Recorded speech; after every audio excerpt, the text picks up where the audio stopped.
Grandpa's Sled and the Pig. All the 2 long hours in church next day, while they kept their feet still and their eyes on the preacher, they were thinking about the sled. At home, while they ate dinner, they couldn't think of anything else.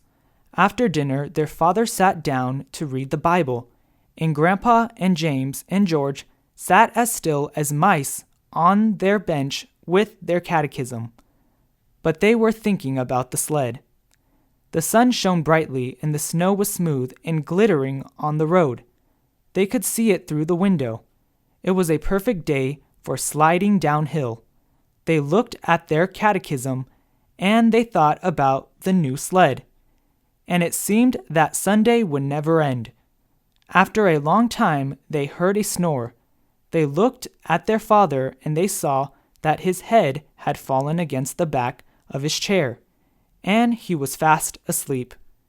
Then James looked at George, and James got up from the bench and tiptoed out the room through the back door.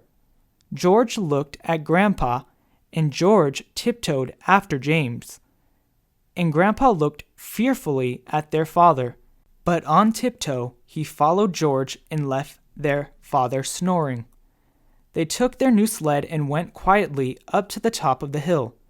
They meant to slide down just once.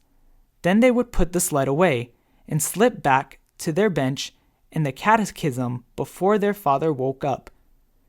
James sat in front on the sled, then George, and then Grandpa, because he was the littlest.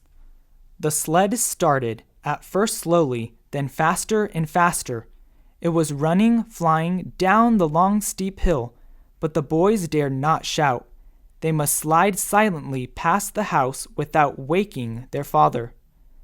There was no sound except the little whir of the runners on the snow and the wind rushing past. Then just as the sled was swooping toward the house, a big black pig stepped out of the woods. He walked into the middle of the road and stood there. The sled was going so fast it couldn't be stopped. There wasn't time to turn it. The sled went right under the hog and picked him up. With a squeal, he sat down on James, and he kept on squealing, long and loud and shrill. Squee! Squee! They flashed by the house, the pig sitting in front, then James, then George, then Grandpa, and they saw their father standing in the doorway, looking at them. They couldn't stop. They couldn't hide. There was no time to say anything. Down the hill they went, the hog sitting on James and squealing all the way. At the bottom of the hill they stopped. The hog jumped off James and ran away into the woods, still squealing. The boys walked slowly and solemnly up the hill. They put the sled away. They sneaked into the house and slipped quietly to their places on the bench. Their father was reading his Bible. He looked up at them without saying a word. Then he went on reading, and they studied their catechism.